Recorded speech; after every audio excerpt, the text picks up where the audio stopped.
On a eu des rebondissements encore très récemment. J'en voudrais pour preuve des déclarations de 2 chefs d'État qui sont quand même à prendre en considération. La première, c'est cette interview qui a été réalisée, assez extraordinaire, faite par David Pujadas de Bachar el-Assad, le président en exercice de la Syrie. Deuxièmement, des rumeurs insistantes circulent sur le fait que Boko Haram est soutenu et financé et armé, là aussi, par les puissances occidentales qui font semblant, par ailleurs, de dénoncer et de contrer le terrorisme. Ce n'est pas moi qui le dis, ce n'est pas Bachar el-Assad cette fois-ci, c'est le président du Tchad, Idriss Déby lui-même. Monsieur le Président, Idriss Déby, merci de nous recevoir ici à N'Djamena, dans votre palais présidentiel. Merci à vous. Merci d'être venu au Tchad. Quelle est l'ampleur de la menace qui pose en ce moment Boko Haram pour le Tchad? Jusqu'à même 2013, les actions de Boko Haram, aussi néfastes soient-elles sur les populations, étaient à l'intérieur du Nigeria.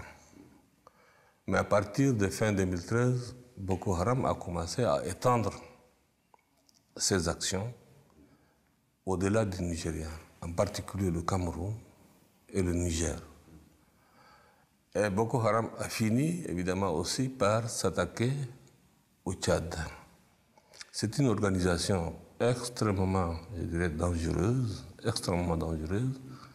Et c'est une organisation qui a eu le temps de s'organiser, de recruter des jeunes qui n'ont pas du travail.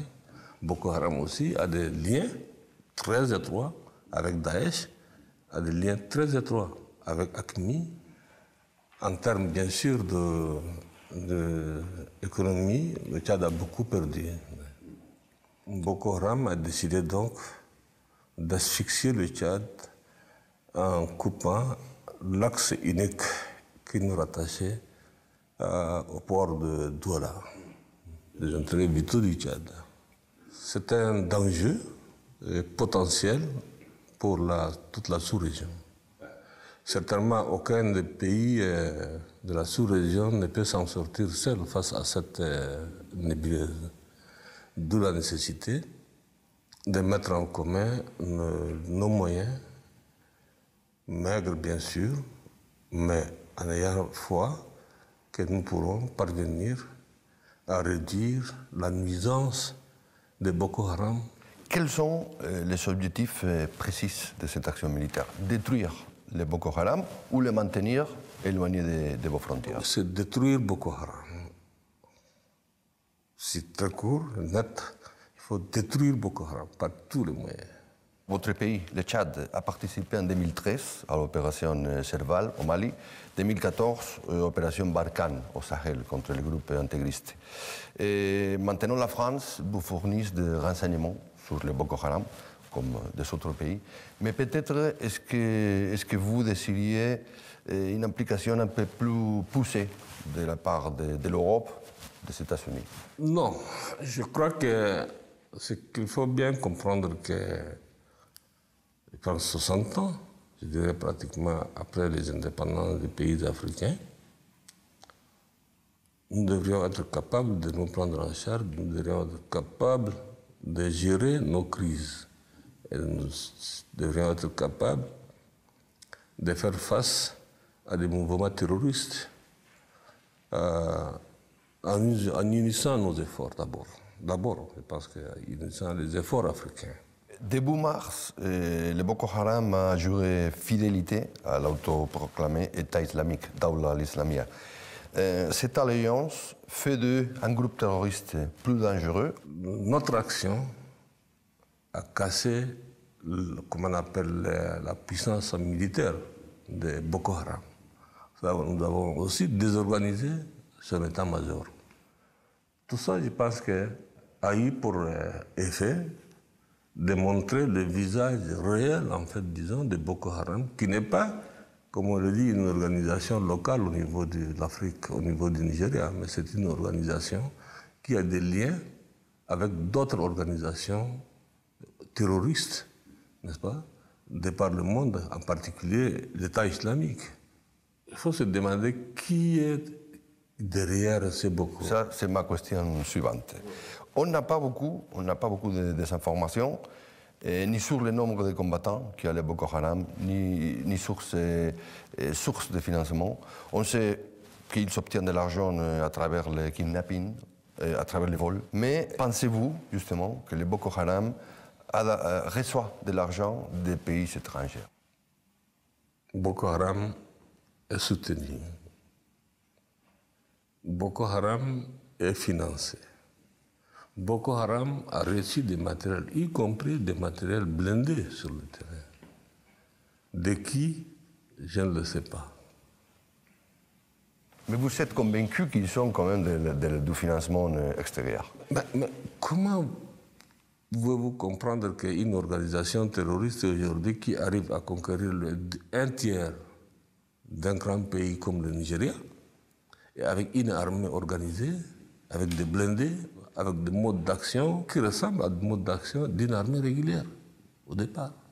Donc, on peut le Boko Haram au Nigeria, on ne fabrique pas des blindés, on ne fabrique pas des armes. Donc, ce n'est pas tombé du ciel. On a vu aussi que des groupes proches du Daesh sont aussi opérationnels en Libye.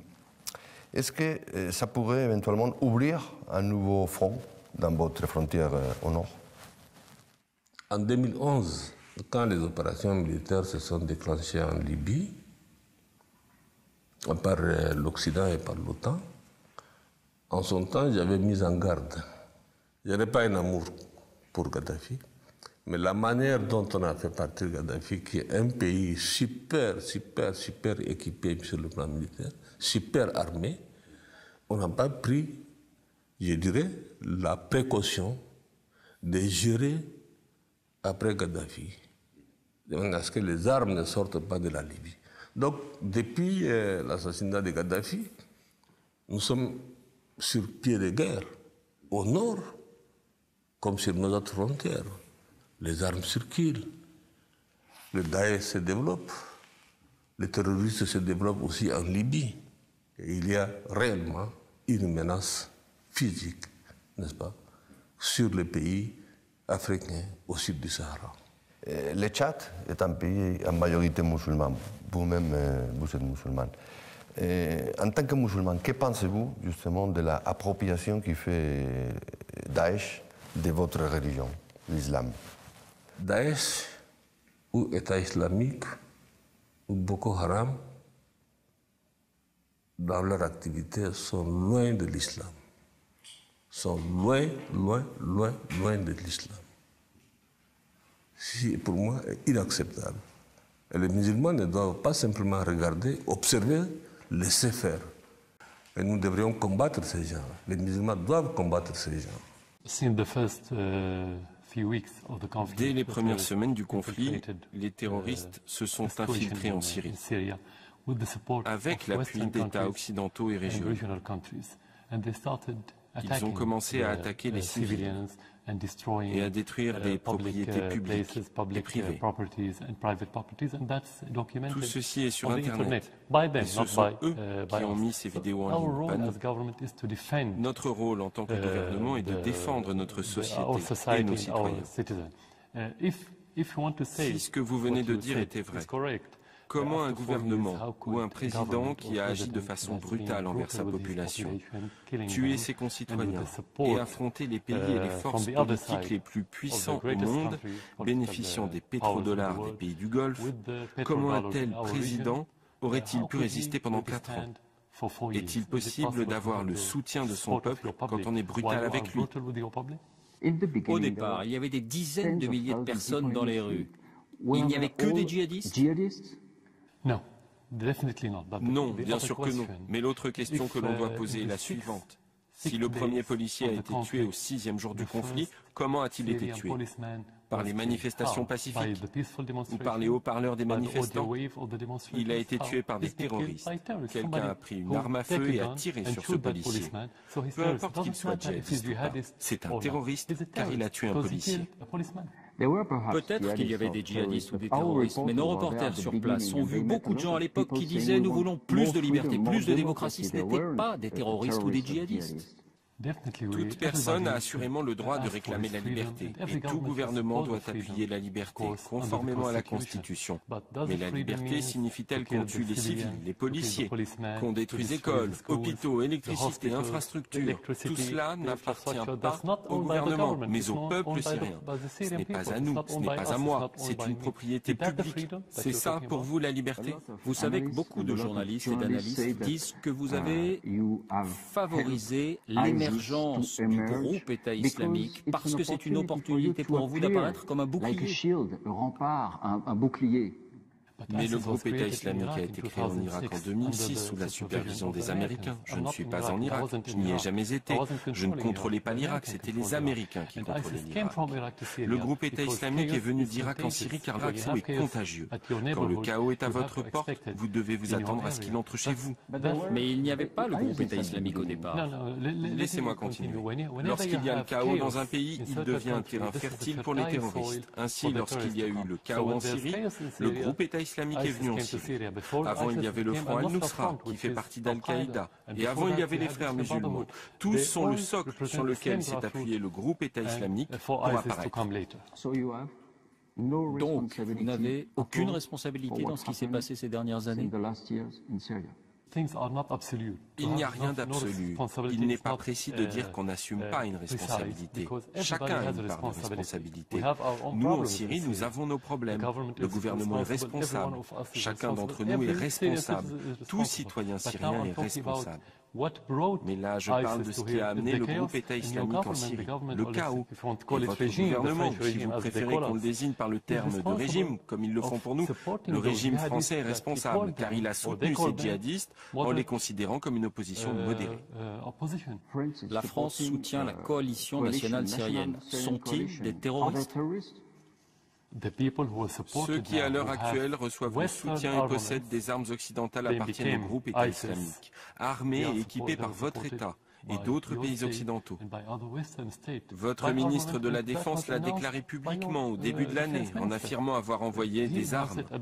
Par conséquent, ceux que vous qualifiez de modérés ont diffusé en 2012, avant que le groupe État islamique n'apparaisse et que l'Occident ne reconnaisse l'existence même du Front al-Nusra, une branche d'Al-Qaïda, ils ont diffusé des vidéos dans lesquelles ils dévoraient le cœur d'un soldat syrien, mutilaient les corps d'autres victimes, en décapitaient d'autres.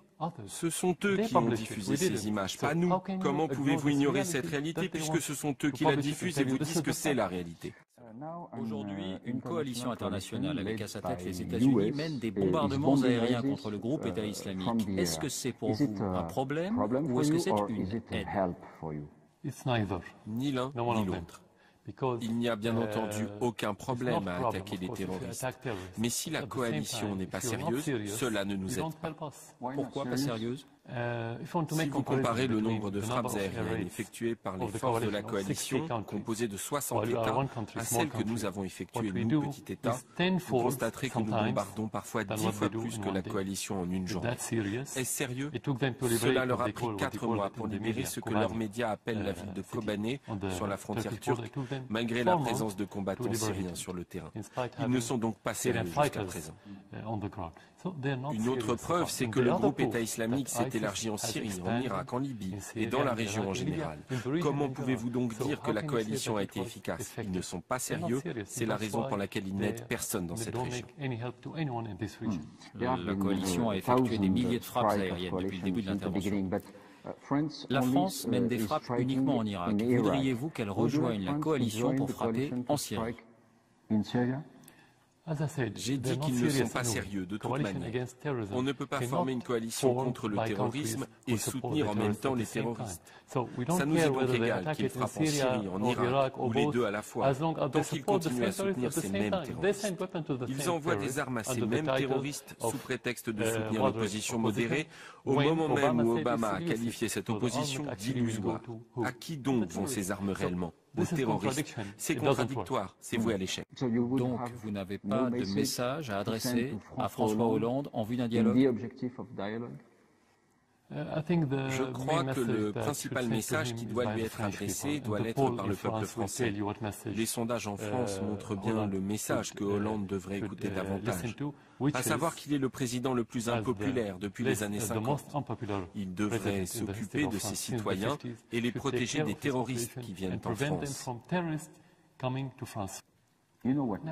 Vous savez ce que le Premier ministre français a dit récemment de vous? Il a dit « c'est un boucher ». Que répondez-vous? Tout d'abord, je vais être franc avec vous. Personne ne prend plus au sérieux les déclarations des responsables français. Pour une simple raison, c'est que la France est devenue en quelque sorte un satellite de la politique américaine dans la région. Elle n'est pas indépendante et n'a aucun poids. Elle n'a plus aucune crédibilité.